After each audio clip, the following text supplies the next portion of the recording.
श्री असाउद्दीन ओवैसी जी। शुक्रिया मोहतरम चेयरमैन साहब, आपने मुझे बोलने का मौका दिया।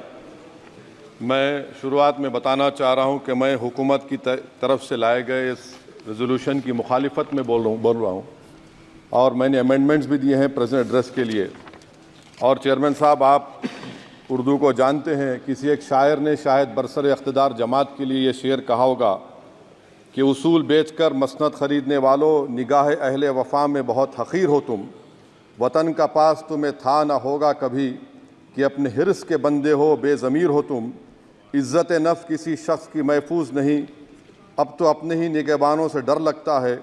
डंके की चोट पे जालिम को बुरा कहता हूँ, मुझे सूली से न जिंदानों से डर लगता है। मोहतरम चेयरमैन साहब, मैं आज इन लोगों की तरफ से बोल रहा हूँ जो दिखते तो हैं, जिनके बारे में बात तो होती है मगर उनकी कोई नहीं सुनता। मैं उनके बारे में बोल रहा हूँ जिनके बारे में वज़ीर आज़म मोदी ने कहा था कि घुसपैठी है। मैं उन बेटियों और माओं के बारे में कह रहा हूँ जिनके बारे में मोदी ने कहा कि ज़्यादा बच्चे पैदा करते। मैं उन मासूम नौजवानों के बारे में कह रहा हूँ जिनको मॉब लिंचिंग के ज़रिए मारा जा रहा है। मैं उन बेज़ुबान माँ और बाप के बारे में बोल रहा हूँ जिनकी औलाद आज इस हुकूमत के गलत कानून के चक्कर में जेलों में सड़ रहे हैं। सर, मैं दस्तूर जब इस ऐवान में बन रहा था, संविधान बन रहा था, तो उस वक्त अलहदा वोटर लिस्ट और इंतखाबी रिजर्वेशन की बात आई तो उस वक्त के हमारे फाउंडिंग फादर्स ने, हमारे बुजुर्गों ने, दोनों समुदाय के हिंदू और मुसलमानों ने फैसला किया कि हम इस पर राज़ी नहीं होंगे। बल्कि उन्होंने क्या कहा था हमारे फाउंडिंग फादर्स ने, उन्होंने मुखालिफत की थी अलहदा वोटर लिस्ट की और इंतखाबी रिजर्वेशन की। उन्होंने कहा था, I quote sir, it is the duty of majority community to ensure that minorities are elected in the representative numbers.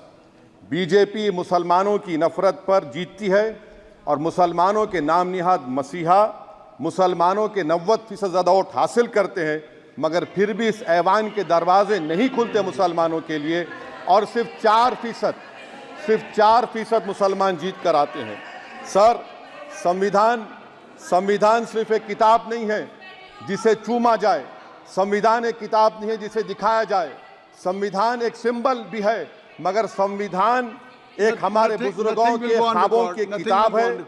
हमारे जमहूरियत को हमारे बुजुर्गों ने इस तरह समझा, हमारे फाउंडिंग फादर्स ने इस तरह जमहूरियत को समझा कि इसमें हर समुदाय और मजहब और समाज के मानने वाले लोगों की राय को शामिल किया जाएगा इस मुल्क को चलाने के लिए। मगर इस ऐवान में सिर्फ 4% मुसलमान जीत कर आते हैं। मैं संविधान से जो मोहब्बत के दावे करते हैं उनसे कहूँगा कि कभी उठाकर पढ़ो कॉन्स्टिट्यूंट असेंबली डिबेट्स में कि नेहरू ने, H.C. मुखर्जी ने, सरदार हुकुम सिंह ने माइनॉरिटीज़ के बारे में क्या कहा था। सर, वतन अजीज़ का मुस्तकबिल कैसा होगा जब बीजेपी मुझे गायब करना चाहती है और दीगर हिज़्ब इख्तिलाफ की पार्टियां के लिए मेरा वजूद सिर्फ वोट डालना और अपनी खबर में जाकर सो जाना है। इसीलिए आप देखते हैं कि समाजी इंसाफ है सर कि 4% मुसलमान जीत कर आते हैं। सर, इस ऐवान में ओबीसी समाज के एमपी अब अपर कास्ट के एमपी के बराबर हो चुके हैं। ओबीसी समाज के एमपी अब अपर कास्ट एमपी के बराबर हो चुके हैं और 14% मुसलमान सिर्फ 4% जीत कर आते हैं। CSDS का डेटा ये बताता है कि इस मुल्क में जो वोट बैंक है, जो एक मुश्त वोट डालता है, वो अपर कास्ट का है। मुसलमान का कभी ना वोट बैंक था ना कभी रहेगा। सर, 4 जून के बाद 6 मुसलमानों की मॉब लिंचिंग हुई। 11 घरों को मध्य प्रदेश में मोदी के बुलडोजर ने निस्तो नाबूद कर दिया। हिमाचल प्रदेश में एक मुसलमान की एक दुकान को लूट लिया गया और हिज़्ब इख्तिलाफ की पार्टियों की तरफ से सन्नाटा है। शायद अब वक्त आ चुका है कि लफ्ज़ मुसलमान का नाम लेना भी अब उस पर पाबंदी आयद कर दी जाएगी। सर, मैं ये बात बताना चाह रहा हूँ कि नरेंद्र मोदी को जो मैंडेट मिला है। एक मिनट, आप लोग बैठ जाएं, कृपया आप लोग बैठ जाएं। श्री मनसुख मांडविया जी, आप लोग बैठ जाएं, कृपया माननीय सदस्य बैठ जाएं। श्री मनसुख मांडविया जी, मनसुख मांडविया जी, कृपया आप लोग बैठ जाएं। अपने प्रारंभिक कृपया आप लोग बैठ जाएं। आप लोग बैठ जाएं। माननीय सदस्य ने अपने प्रारंभिक भाषण में जो शब्द प्रयोग करा है उसको ऑथेंटिकेट करा जाए।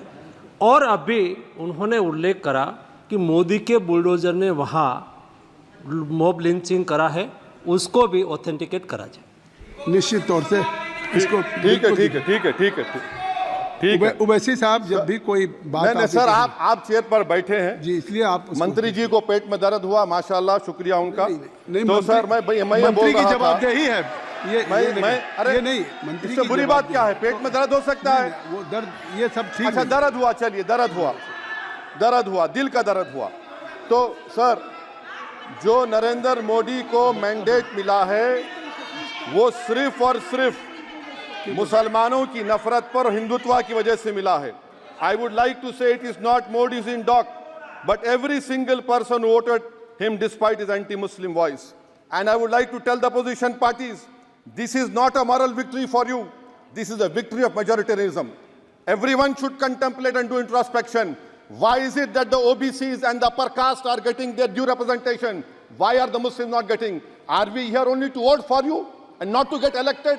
If that is the case, please tell us that we are only here to vote for you. Sir, आज भारत के आधे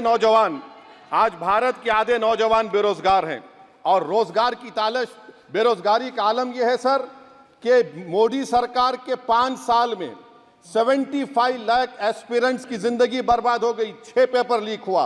बेरोजगारी का आलम यह है सर कि रशिया जा रहे हैं, वहां जाकर अपनी जानों को दे रहे हैं। बेरोजगारी का आलम यह है कि नरेंद्र मोदी रोजगार का कैंप चलाती है नौजवानों के लिए कि तुम इजराइल में जाकर काम करो, उनको कैनन फॉडर बना रही है ताकि फलस्तीनियों की जायदादों को हड़प कर सके। ये भी कंक्लूड कर। अरे सर मेरा टाइम है, कहाँ टाइम है सर? आप ये टाइम ले लिए मेरा सर, मैं 2 मिनट दीजिए।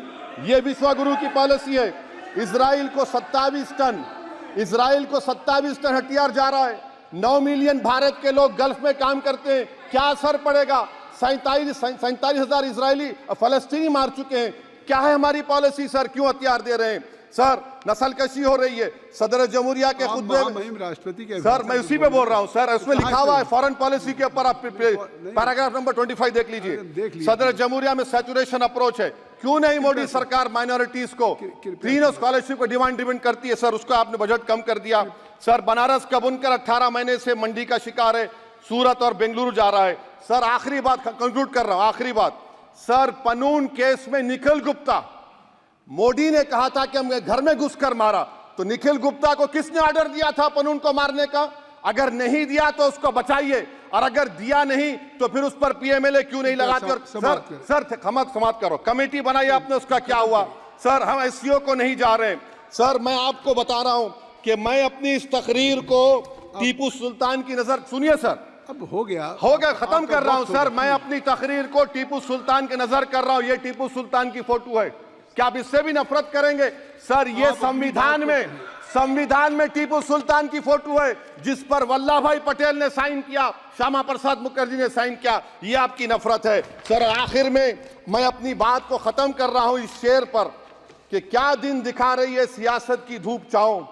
जो कल सपूत थे वो कपूतों में आ गए, थे इस कदर अजीम के पैरों में ताज थे, इतने हुए जलील के जूतों में आ गए। बहुत बहुत शुक्रिया सर। श्री गौरव गोगोई जी। धन्यवाद सभापति महोदय।